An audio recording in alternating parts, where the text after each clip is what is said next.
Bonjour, bienvenue sur le podcast de l'Église évangélique baptiste La Bonne Nouvelle de Dijon. Nous sommes situés aux 5 rues du lycée à Dijon. Vous pouvez trouver des informations sur notre Église sur le site internet www.la-bonne-nouvelle.org. Passez une excellente journée ou soirée. La tactique du diable. Ça, c'est le sujet d'aujourd'hui. Alors, vous savez qu'on est normalement dans l'étude de l'évangile de Marc. On est arrivé à ce moment où Jésus chasse un démon qui s'appelle multitude, qui s'appelle légion. Une légion à l'époque romaine, ça pouvait aller jusqu'à 6000 individus. Ce démon est chassé de... Enfin, il y a 2 hommes dans les 3 évangiles, dans 2 livres, il y a 2 hommes et dans un seul, dans Marc, il s'attarde à une seule personne, un seul homme, mais il y a 2000 2000 porcs qui se jettent dans là-haut et qui meurent, ça fait venir le peuple, les gens sont là, tout étonnés, qu'est-ce qui s'est passé? Enfin, voir 2000 cochons flotter, c'est pas habituel. Et puis, vous avez les gens qui finalement, là, ont peur de Jésus et demandent à Jésus de s'en aller parce que au départ, ils avaient peur de cet homme démonisé qui faisait peur à tout le monde. Il criait la nuit, il était enchaîné, il avait brisé ses chaînes. Et là, maintenant, les gens ont peur de Jésus parce qu'ils se disent, mais qui est cet homme qui a le pouvoir, un pouvoir si énorme que même les démons se prosternent aux pieds de Jésus, le supplient de ne pas intervenir. Alors, c'est important, donc on avait déjà expliqué c'est quoi un démon, on l'avait fait la semaine passée. On avait parlé du diable, mais en même temps, je me suis dit, il faut qu'on approfondisse un petit peu, parce que malheureusement, on a tendance à croire que l'évangile, c'est 2 choses aujourd'hui très à la mode. C'est où ça va t'aider, Dieu va t'aider à devenir riche et prospère et magnifique, ce qu'on appelle l'évangile de la prospérité, ou bien que Dieu est une espèce de super psychologue qui va faire que quand tu vis des moments de trouble et compagnie, il va te donner un petit coup de boost pour que tu puisses revoler un petit peu dans cette société et profiter d'une espèce de aura qui ferait que tu es plus magnifique que les autres. Et j'avais entendu juste un pasteur qui disait, un pasteur aux États-Unis, il m'avait vraiment interloqué, il disait, mais il y a beaucoup de gens qui viennent à l'église, ce sont comme des ballons. Alors je ne dis pas c'est vous, je parle aux États-Unis. Vous savez qu'aux États-Unis, il y a tout et bien. Tout est. Et il dit, moi j'ai l'impression que les gens viennent à l'église et ce sont comme des ballons et qui viennent pour que je tape un coup dessus, pour qu'ils remontent un peu plus haut et puis qu'ils redescendent toute la semaine et puis qu'ils reviennent à l'église et boum, je leur donne un petit coup pour qu'ils remontent de nouveau.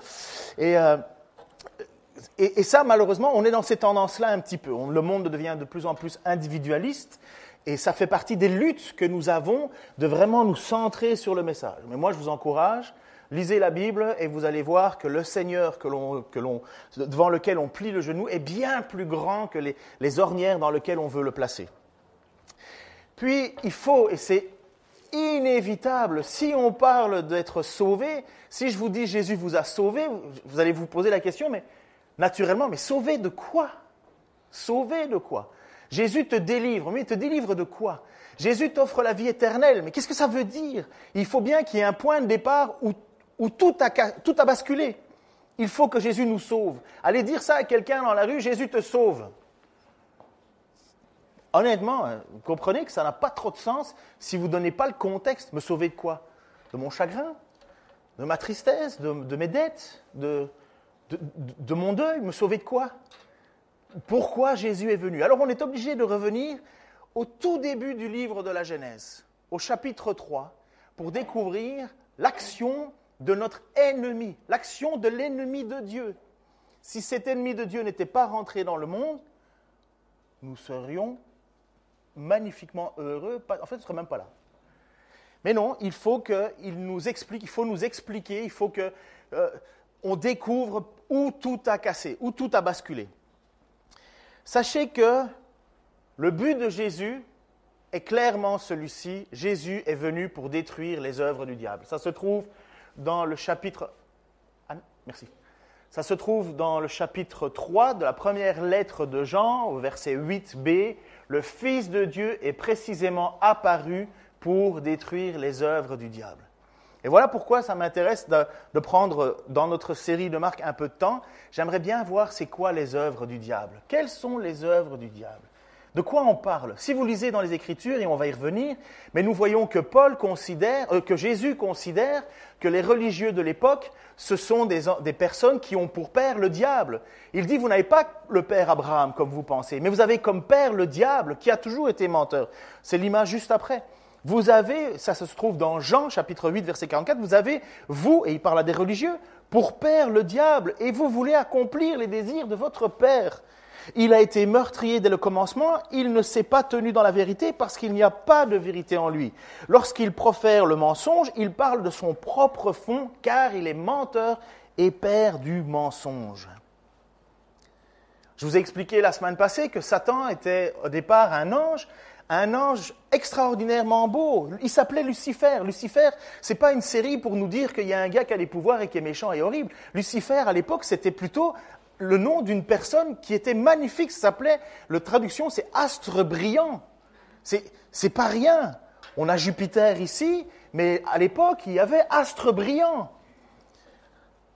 Toute allusion à la politique ne serait que une manœuvre de gilet jaune. Alors, nous avons là cette réalité que depuis le commencement, il y a quelqu'un qui nous ment. Depuis le commencement, il y a quelqu'un qui parle de son propre fond parce qu'il ne peut pas faire autre chose qu'être menteur. Et Satan est celui-là. Satan, le diable, le serpent, c'est exactement la même chose. On nous parle de l'adversaire, on nous parle de celui qui veut nous mentir et dans lequel, bien souvent, nous tombons dans le piège. Mais à quel moment sommes-nous tombés dans le panneau? Eh bien, il faut qu'on retombe dans le livre de la Genèse. Il faut qu'on aille écouter cette histoire qui se trouve, ça se trouve du chapitre 3, versets 1 à 13. Alors, premièrement, il y a pas mal de positions sur les livres de la Bible.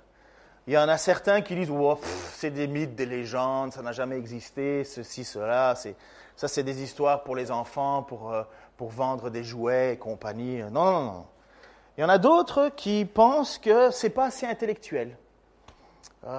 Ça manque de profondeur. Et alors, ils essayent constamment d'aller chercher un message en arrière, un peu comme du gnosticisme. Le texte est là, mais vous êtes un peu trop bête pour le comprendre. Vous comprenez? Vous avez besoin de moi pour vous l'expliquer. Alors, on écrit des livres et des livres et des livres, et à la fin, quand tu as fini le livre, tu en comprends encore moins que ce que tu comprenais déjà au départ. Et puis, il faut se dire aussi que quand Dieu donne à Moïse l'histoire de la Genèse, parce que c'est Dieu qui inspire Moïse pour écrire ce livre, Dieu a un désir de nous faire comprendre des réalités. Alors moi, je crois que l'histoire de Adam et Ève, c'est vraiment passé, c'est historique, sauf que la manière dont ça nous est raconté est un petit peu hyperbolée, un petit peu comme quand on parle avec des paraboles. Et donc moi, je crois qu'il y a un fait historique, le péché est bien là, il faut bien trouver l'essence. Mais Dieu veut communiquer à des êtres humains, à ces êtres humains, à nous ce que nous sommes, où est l'origine. Prenez pas le livre de la Genèse pour un précis de livre scientifique qui dit A plus B plus C plus D. Non, le Seigneur, notre Seigneur, parle à des personnes qu'il touche par son esprit. Et l'apôtre Paul va dire, ce n'est pas une sagesse humaine dans laquelle nous vous parlons. C'est une sagesse bien supérieure, une sagesse divine. Que même la folie de Dieu est plus grande que la sagesse des hommes.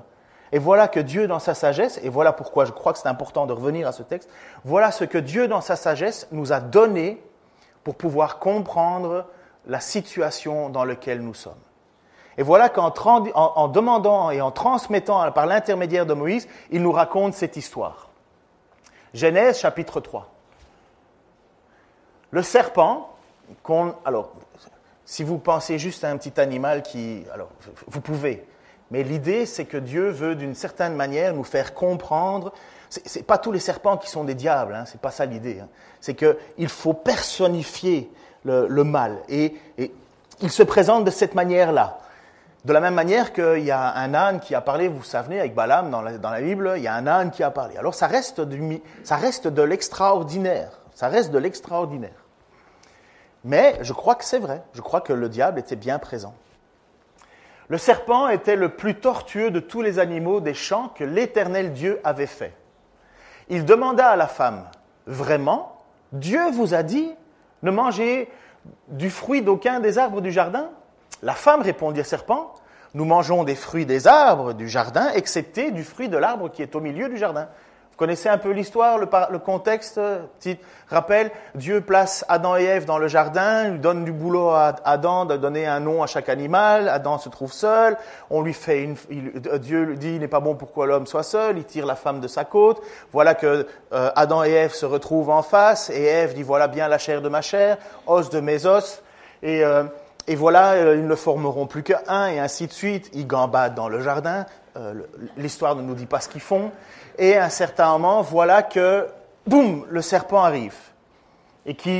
Alors, Dieu a dit à Adam de ne pas toucher à deux arbres, l'arbre de la connaissance et l'arbre de la vie. Il y a deux arbres dans le jardin qu'on ne touche pas. Vous pouvez toucher à tout ce que vous voulez, sauf à ces deux-là. Et voilà que le serpent vient, et il vient dire à la femme, et la femme lui répondit, non, nous pouvons manger du fruit des arbres du jardin, de tous les arbres du jardin, excepté du fruit de l'arbre qui est au milieu du jardin. Dieu a dit de ne pas en manger, de ne pas y toucher, sinon nous mourrons. Alors le serpent dit à la femme, mais pas du tout, vous ne mourrez pas. Seulement, Dieu sait bien que le jour où vous en mangerez, vos yeux s'ouvriront et vous serez comme Dieu, choisissant vous-même entre le bien et le mal. Alors la femme vit que le fruit de l'arbre était bon à manger, agréable aux yeux, et qu'il était précieux pour ouvrir l'intelligence. Elle prit donc de son fruit et en mangea. Elle en donna aussi à son mari qui était avec elle, et il en mangea. Aussitôt les yeux de tous les deux s'ouvrirent et ils se rendirent compte qu'ils étaient nus. Alors ils se firent des pagnes en cousant ensemble des feuilles de figuier. Au moment de la brise du soir, ils entendirent l'Éternel Dieu parcourant le jardin. Alors l'homme et sa femme se cachèrent de l'Éternel Dieu parmi les arbres du jardin. Mais l'Éternel Dieu appela l'homme et lui demanda « Où es-tu » Et celui-ci répondit « Je t'ai entendu dans le jardin et j'ai eu peur car je suis nu, alors je me suis caché. » Dieu dit « Qui t'a appris que tu es nu? Aurais-tu mangé du fruit de l'arbre dont je t'avais défendu de manger ?» Adam répondit « C'est la femme que tu as placée auprès de moi qui m'a donné du fruit de cet arbre et j'en ai mangé. » Et l'Éternel Dieu dit à la femme « Pourquoi tu fais cela ?»« Mais c'est le serpent qui m'a trompé, répondit la femme, et j'en ai mangé. » Nous arrêtons là l'histoire, ça vaut la peine de continuer, mais on s'arrête là. Voilà comment Dieu a décidé de nous faire comprendre l'origine de la mort, l'origine du péché, le point de départ de la séparation que nous avons avec Dieu. Voilà comment Dieu a décidé dans sa sagesse de nous faire comprendre les choses. Et en même temps, nous voyons clairement la tactique du diable. Et je vais vous montrer que cette tactique, elle existe encore et encore et encore et encore. Premièrement, voici ce que le diable dit. Vraiment Dieu a dit? Vraiment Dieu a dit? Combien de fois on ne se retrouve pas dans cette situation? Vraiment Dieu a dit? Et en fait, et malheureusement, dans notre société, de plus en plus, on ne lit pas la Bible. Et on nous dit n'importe quoi. Vraiment, Dieu a dit. Et puis toi, tu es là. Ah, mais c'est vrai peut-être que... Ah non, non, Dieu n'a jamais dit ça. Non, on doute et en fait, on ne sait plus. Ève ne se trompe pas en répondant au serpent. Elle déclare bien, oui, l'Éternel a dit qu'on ne peut pas y toucher.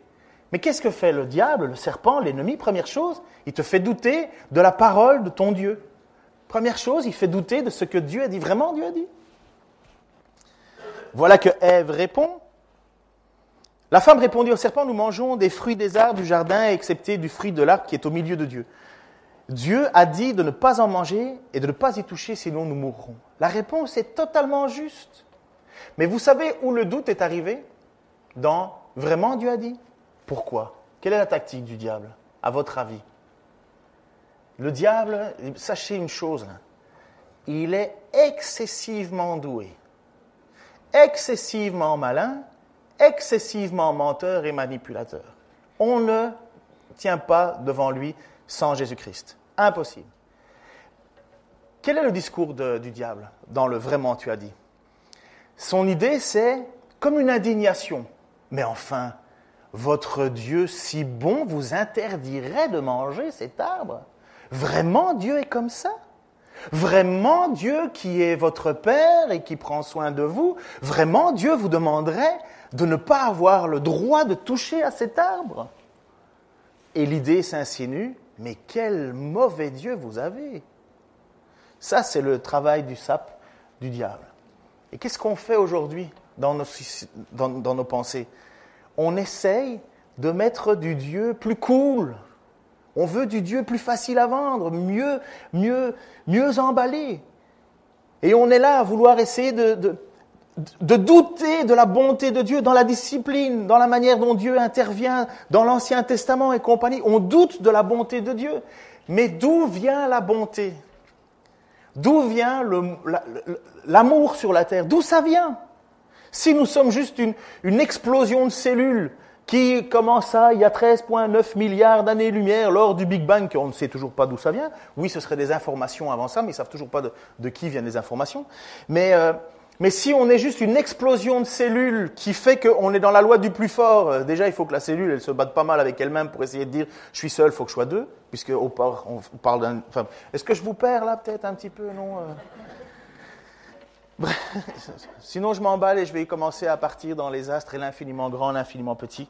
Mais pratiquement, d'où vient la bonté? Si on est une société où si on est simplement la loi du plus fort, le plus fort bouffe le plus faible et ainsi de suite, d'où vient l'amour? D'où vient la bonté? Ça ne peut pas exister. Et voilà ce que le diable vient faire. Il vient faire douter que Dieu est bon. Dieu est-il vraiment bon? Et voilà ce que la femme répond. Donc elle répond, elle dit, mais oui. Donc on voit que la femme Adam, à l'époque, a fait son travail. Il a enseigné sa femme, puisque quand Dieu a donné ses ordres et sa loi, Ève n'était pas là. Donc Adam a bien fait son devoir de transmission à l'époque. Devoir de transmission pour protéger son épouse à ce moment-là. Et voilà que le serpent, lui, il n'abandonne pas. Alors le serpent dit à la femme, mais pas du tout, mais enfin, tu te trompes dans ta croyance, pas du tout, vous ne mourrez pas. Qu'est-ce que Jésus a dit du diable? Il est menteur depuis toujours, il parle de son propre fond. Et qu'est-ce qu'il est en train de faire là? Magnifique explosion de mensonges. Mais pas du tout, vous ne mourrez pas. Dieu est bien plus sournois que ça. En fait, ce que Dieu fait, c'est qu'il vous empêche de connaître le bien et le mal et d'être vous-même des dieux. Mais quel mauvais Dieu vous avez, vous vous rendez compte? Pas du tout, vous ne mourrez pas, mais ce que Dieu veut, c'est garder son pouvoir égoïstement. Il ne veut pas que vous vous épanouissiez. Il ne veut pas que vous soyez vous-même des dieux. Vous ne mourrez pas, seulement Dieu sait bien que le jour où vous en mangerez, vos yeux s'ouvriront et vous serez comme Dieu, choisissant vous-même le bien et le mal. Et voilà que le diable, il est en train de dire à Ève, mais ton Dieu est mauvais, il t'empêche d'être toi-même. Il t'empêche de t'épanouir. Il t'empêche de décider le bien et le mal. Ça marche, jusqu'à présent, l'homme est très très bon. Il t'empêche. Voilà le diable qui insinue cette idée-là. Et finalement, cette relation naturelle que Ève et Adam avaient avec son Dieu se retrouve maintenant minée par le doute. Minée par le doute. Tiens, mon Dieu ne serait pas si bon. Tiens, mon Dieu m'empêcherait de... Tiens, mon Dieu finalement est égoïste. Tiens, mon Dieu finalement il veut m'empêcher d'être moi. Et voilà comment le diable a réussi à faire chuter.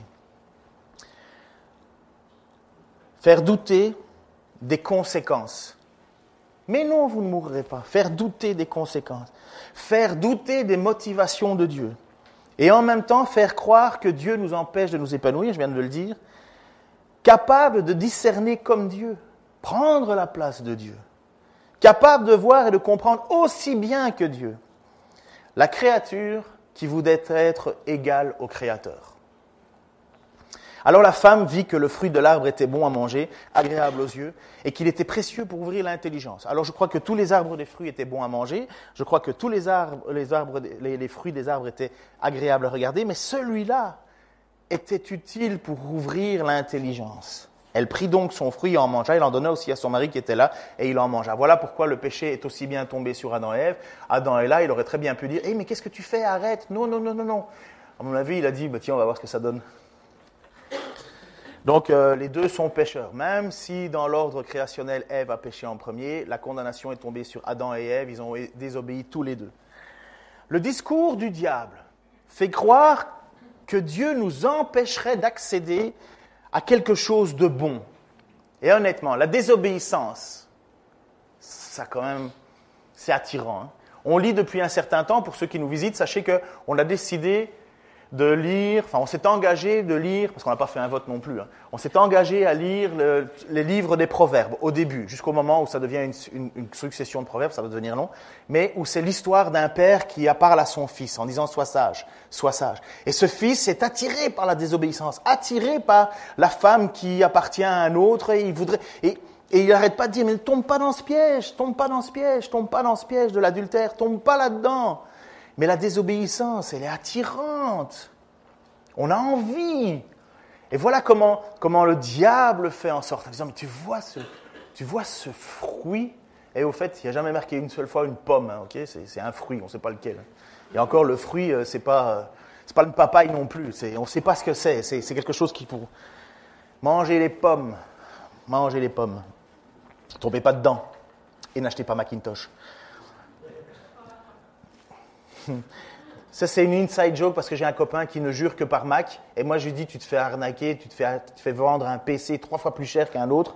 Et en plus, il y a le dessin d'une pomme croquée. Tu ne peux pas. Voilà, il est missionnaire. Enfin bref, ça c'est encore, on coupera ça au montage. Donc, on voit que la désobéissance est attirante. Moi, j'ai connu la drogue. Peut-être vous avez connu autre chose, mais j'ai connu la drogue. Et honnêtement, je me souviens du jour où j'ai fait le pas. Commencer juste par un joint. J'avais commencé à piquer des cigarettes à mes parents, et ainsi de suite, et ainsi de suite. Et puis, le jour où, pour la première fois de ma vie, je prends un joint. C'était quelque chose qui, à la fois, m'intriguait, et à la fois, j'avais envie de l'avoir. Et à partir du moment où j'ai fumé mon premier joint, pouf, dans mon cerveau, je me suis dit, je connais une vérité que d'autres ne connaissent pas. Ouh, je fais partie du club des initiés. Et on croit que l'on atteint un niveau supérieur des autres. En tout cas, c'était mon expérience personnelle. Je pensais avoir découvert un Graal, que j'ai compris le sens de la vie. Et je vais vous montrer deux photos de personnes qui ont pensé aussi que la drogue allait rendre leur vie meilleure. Voilà. Une jeune fille prise en photo par la police de Multnomah County Sheriff, c'est quelque part en Amérique. Et donc, ils ont la bonne idée de nous mettre des photos de personnes qui ont sombré dans la drogue. Et voilà, en janvier 2008, cette jeune fille. Et voilà, en août 2008, cette jeune fille. Elle a croqué. Elle a cru que rentrer dans la désobéissance, rentrer dans quelque chose qu'on lui dit ne le fais pas, ça va te tuer. Elle y a cédé, comme Ève au péché. Devant cette tentation, elle est là et en pensant ça va me rendre meilleur, mais non, bouf, ça l'a détruit. Et regardez l'homme là en dessous, là, 2000 et 2007. Vous voyez comment la désobéissance, comment ce que l'on croit être une bonne chose pour nous, finalement, nous détruit. Mais c'est ça le péché. C'est ça la désobéissance. Ne touche pas, ne fais pas. Et on veut croquer dedans et on croit que ça rend l'intelligence et qu'on croit que ça nous ouvre. Pour ma part, je croyais que Dieu était quelqu'un qui m'empêcherait d'être libre. Je croyais ça, moi. Je croyais que la foi en Dieu, l'obéissance à Dieu était quelque chose pour me priver de mes droits. J'ai cru ce mensonge de croire que Dieu m'opposait à être pleinement épanoui, dans le sens savoir pourquoi je suis là, quel est mon objectif, d'où je viens, où je vais. Je luttais contre ça. Et je croyais que j'étais libre à l'époque. Mais j'étais pareil. J'étais en train de mourir à moi-même parce que je voulais rejeter ce Dieu. Une conséquence directe de la désobéissance à Dieu de la part d'Ève et d'Adam, c'est la séparation qui s'est créée entre Dieu et eux. Regardez ce que dit le texte. Aussitôt, tous les deux s'ouvrirent et ils se rendirent compte qu'ils étaient nus. Donc ils l'étaient avant, ça n'avait pas l'air de les déranger, mais voilà, aussitôt, ils décident de faire des pagnes en cousant ensemble des feuilles de figuier. Comment se fait-il que cette intelligence, soi-disant, qui nous ouvre l'intelligence, soi-disant que nous pourrions discerner le bien et le mal, vienne mettre une séparation entre hommes et femmes? Ils vivaient heureux, gambadaient tout nus, c'était magnifique. Il n'y avait pas de jugement là derrière, il n'y avait rien. On mange de ce fruit de la connaissance du bien et du mal. On a la séparation avec Dieu, on est coupé de Dieu quelque part parce qu'on a désobéi, le péché est rentré dans le monde. Et voilà que la première chose que les hommes et femmes font à ce moment-là, donc Dieu, n'oubliez pas, dans sa sagesse, veut qu'on comprenne quelque chose en nous donnant ce texte, on se rend compte, ouh, je me cache. Vous savez quelle répercussion ça a encore aujourd'hui, ça ? Le fait d'avoir honte de nous, hommes et femmes. Quand j'étais plus jeune, il y a un professeur qui, à l'école, avait décidé d'appeler tous les élèves avec un prénom, un surnom. Vous savez comment il m'a appelé, moi ? Gros cul. Ah ben ouais, non, il est mort, hein, c'est bien. Mais il m'a appelé gros cul. Et moi, toute ma jeunesse, j'ai vécu avec un énorme complexe. Je me cachais. Je mettais des t-shirts. Vous savez, on pense qu'on met un t-shirt jusque-là, ça ne va pas se voir. Et je me cachais tout le temps. J'étais mal dans ma peau parce que, voilà, j'avais ce complexe. Je pensais qu'on ne me regardait plus que par là. J'étais gêné de moi. Je ne savais pas si j'osais pas aller à la piscine. J'osais pas aller avec les autres parce que toute mon attention était sur cette représentation de mon corps. Mais aujourd'hui, quel fléau! Il y a des gens qui sont magnifiques, qui pensent qu'ils sont pas beaux. Regarde l'image suivante. Miss Univers, Iris Mittenard, Miss Univers 2016, je crois. Miss France avant. Eh bien, j'ai été chercher pour savoir, parce que j'avais déjà entendu, elle était complexée. Hey! Après, il y a quoi? Qu'est-ce qu'il y a plus haut que Miss Univers? Miss Galaxy? Mais elle était complexée, mais vous imaginez à quel point c'est devenu insidieux dans notre monde. Le complexe est là, on n'est jamais assez beau, on se sent toujours... On s'éloigne, on se cache. Voilà la conséquence du péché encore, une tension entre hommes et femmes. Et on ne se sent jamais assez bien.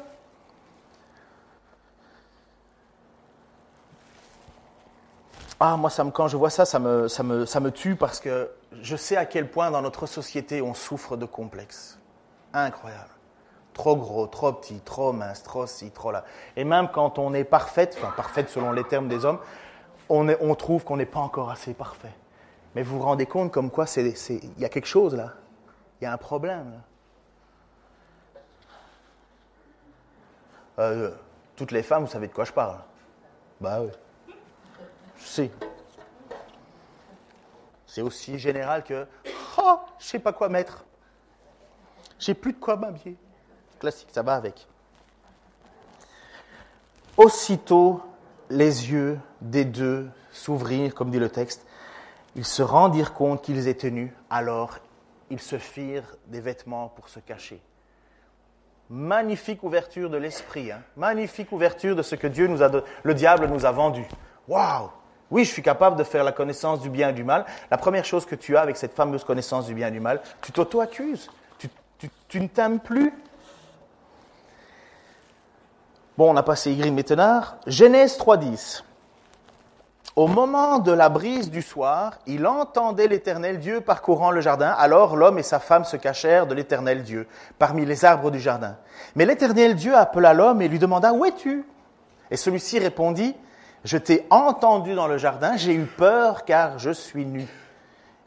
Alors je me suis caché. » Et ça, je crois que c'est la conséquence la plus terrible de ce qui est arrivé par le péché. Et voilà ce qui nous amène, nous, dans cette situation. Voilà où nous en sommes. Nous avons naturellement peur de Dieu. Le texte nous dit que le soir, à la brise, Dieu venait dans son... Apparemment, c'était quelque chose de classique. Et il se réjouissait de passer du temps avec Adam et Ève. Voilà l'image que Dieu veut nous faire comprendre de ce que nous avons perdu. C'était une relation 100% magnifique.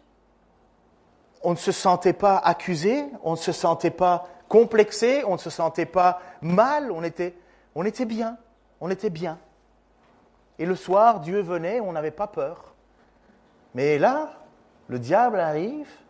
Et si je vous dis, mes amis, là, Jésus est là, assis là, lequel lève la tête? Lequel la baisse? Moi, je la baisse le plus que je peux. Pourquoi? Parce que tout le monde sait très bien que nous sommes pécheurs. Dieu sait très bien ce que tu faisais hier soir, avant-hier soir. Dieu sait ce que tu rentres dans tes yeux. Dieu sait la manière dont ta bouche a parlé. Dieu sait ce que tu es en train de manigancer. Dieu sait toutes ces choses-là. Et voilà que Adam et Ève sont là, dans ce jardin, et maintenant, ils ont peur de Dieu. Pourquoi? Parce qu'ils sont pécheurs. Ils ont désobéi. Et maintenant, ce qui était une relation naturelle et magnifique avec Dieu devient une peur, une crainte. On ne veut pas de Dieu. On veut s'éloigner de lui. C'est ça que notre Seigneur veut nous faire comprendre à travers ce texte. L'origine, pourquoi est-ce qu'on n'est pas en harmonie avec notre Dieu sur la terre? Pourquoi on n'est pas heureux? Pourquoi est-ce que ce n'est pas naturel? Mais parce que, voilà, on est pécheurs. Avez-vous peut-être déjà connu ce sentiment? Vous avez fait une bêtise à la maison, vous essayez de réparer le truc, puis vous entendez la clé dans la porte de la maison, ça s'ouvre, et vous êtes là, ah mince, il est là, papa est là, ou maman, peu importe, ça va gronder. Vous avez déjà vu ça? Même les animaux ont ça naturellement. Vous avez déjà vu ces photos-là où le chat fait tomber l'arbre de Noël, et le chat est là tout petit en disant, c'est pas moi, c'est pas moi. Ça circule sur Internet. Ça vaut la peine parfois de voir à quel point, ou bien le gars il y a le chien qui a bouffé tout le fauteuil, et alors il dit, mais qu'est-ce que tu as fait? Et le chien fait comme ça. Même les animaux ont ça en eux. Pour les vaches et les lombrics, je n'en sais rien. Mais et nous avons ces craintes naturelles de Dieu, et maintenant on fait quoi avec? Eh bien voilà ce qui est venu accomplir le Seigneur Jésus. Le diable passe son temps à nous accuser, parce que non seulement le diable est considéré comme étant le menteur, mais il est l'accusateur, le tentateur. Il va tout faire pour que vous vous sentiez mal devant Dieu. Il va tout faire pour que vous soyez écrasés par Dieu. Il va tout faire pour vous faire courir loin de Dieu. Penser que Dieu est mauvais, que Dieu est égoïste, que Dieu n'est pas là pour votre bonheur, que Dieu est là pour vous écraser, pour vous manipuler, vous embrigader, toutes ces choses-là. Et Dieu vient au milieu de nous à travers Jésus-Christ et il dit, mais non, moi je suis là pour venir régler le problème à l'origine. Moi, je suis là pour venir te pardonner d'avoir mangé ce fruit. Moi, je suis là pour venir te pardonner d'avoir décidé d'écouter le diable plutôt que de m'écouter moi et d'obéir à moi. Je suis là parce qu'il y a une faute qui a été commise et il faut régler cette faute. Je suis là parce que je veux que tu retournes dans ce nouveau ciel, nouvelle terre, à la résurrection. Je veux que tu sois avec nous. Voilà ce que Dieu fait. Voilà ce que Jésus vient accomplir. Et ça se trouve magnifiquement dit dans l'Épître aux Hébreux. Écoutez ceci. Car Jésus qui purifie les hommes de leurs péchés, et ceux qui sont ainsi purifiés partagent la même humanité. C'est pourquoi il n'y a pas de honte, il n'a pas honte de les appeler ses frères, lorsqu'il dit à Dieu, je proclamerai à mes frères, quel Dieu tu es. Voilà ce que Jésus vient faire. Quand vous lisez les évangiles, vous découvrez qui est Dieu. Les religieux eux-mêmes disaient l'inverse. Jésus est obligé de leur dire, mais vous avez comme père le diable. Vous parlez comme le diable. Dit, moi je parle en tant que vérité, je vous parle de qui est Dieu. Et Dieu veut vous sauver si vous placez votre foi en moi. C'est pourquoi il n'a pas honte d'être appelé ses frères. Je proclamerai à mes frères, quel Dieu tu es, je te louerai dans la grande assemblée.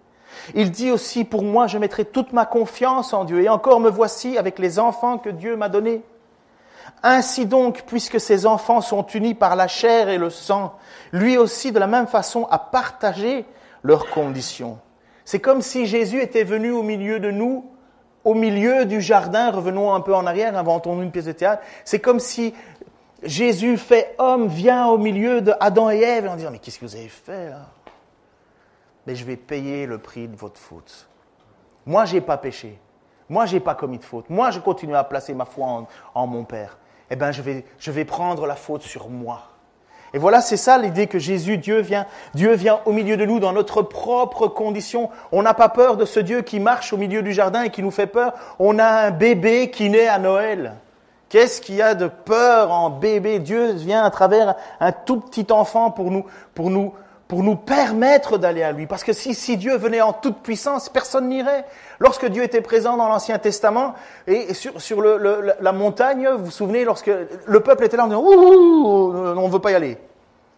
Et quand Jésus vient à travers un être humain, quand Dieu fait homme, vient au milieu de nous, il nous parle et il nous dit, mais j'ai la même nature que vous, approchez-vous. Ainsi donc, puisque ces enfants sont unis à lui, sont unis par la chair et le sang, lui aussi, de la même façon, a partagé leurs conditions. Il l'a fait pour réduire à l'impuissance par la mort celui qui détenait le pouvoir de la mort, c'est-à-dire le diable, et pour délivrer tous ceux qui étaient réduits à l'esclavage leur vie durant par la peur de la mort.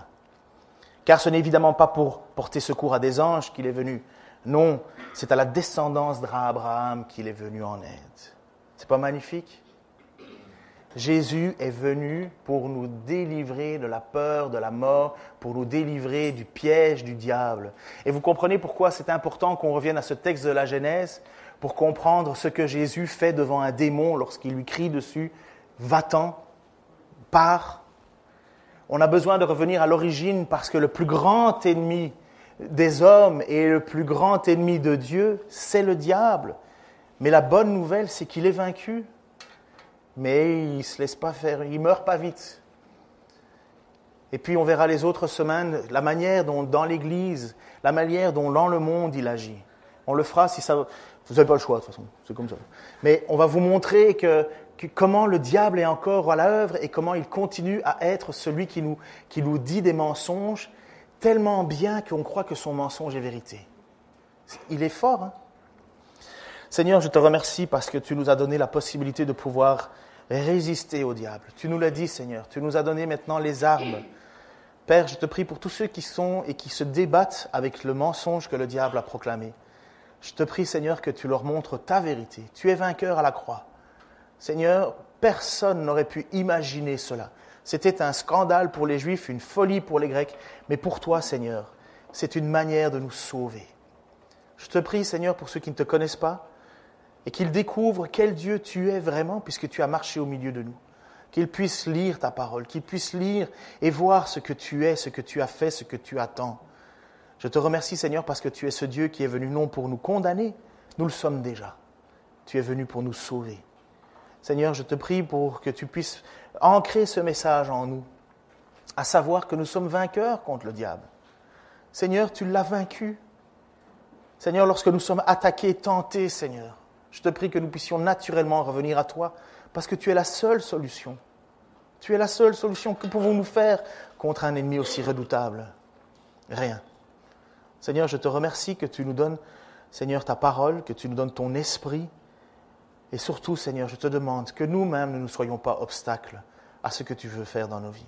Dans le nom de Jésus-Christ. Amen.